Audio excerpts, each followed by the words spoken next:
I'm going to step through a video presentation here of how we're going to install this product. Just a quick note, this install is the Windows install, which is probably the most complicated. It's still not hard, but if you're installing on a Mac or on a Chromium system, like on a Chromebook, it goes even faster. So we'll step through this. It only takes a few minutes, and here we go. So first step is we download the drivers. You can see here it's in a nice zip file. You simply click on that and extract the file. Now, this is taking place at the end user workstation. The simple eBridge Global Print Driver EXE. Simply open that, and it's a series of yes and next buttons that take place as the file's extracted and it's prepped for installation on that workstation. Again, this is on a Windows PC.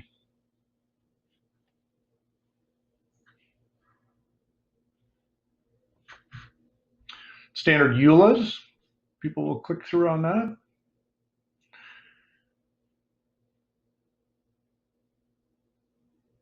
And then it'll be installing the plugin.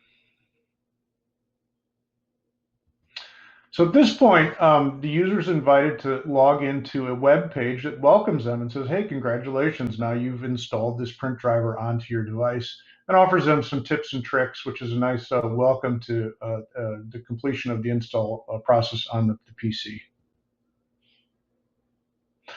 Next in the process is actually submitting a print job.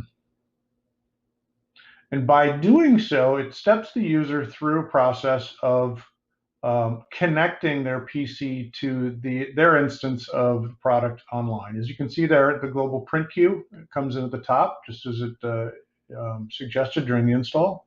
So again, you don't have to select where it's going to go. Everything's going to go to the global print queue.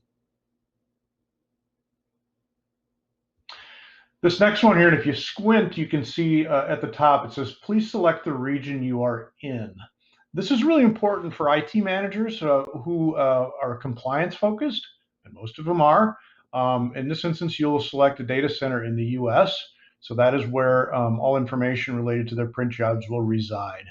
So some other products that are out there, they may have a data center hosted outside of the United States. If that's a problem, eBridge Global Print will solve that.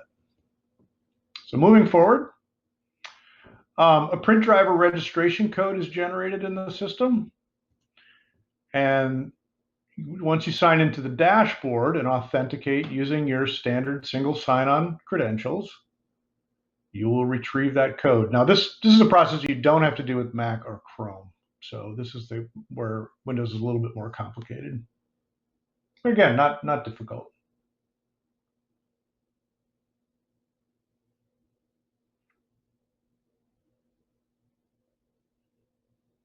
A few more green bars, moving right along.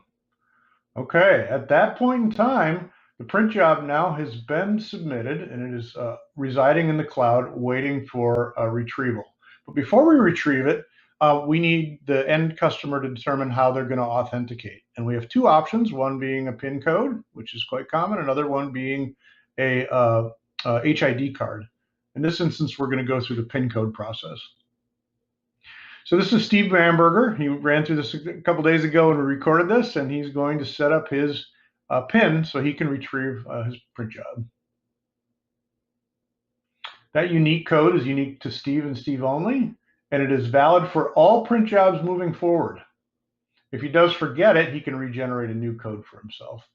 So now, once I get into the office, I reach my Toshiba device. I simply select eBridge Global Print. And at this point, it will ask me to authenticate, so it knows who I am. He'll enter that simple 6-digit code and gain access to a list of his print jobs.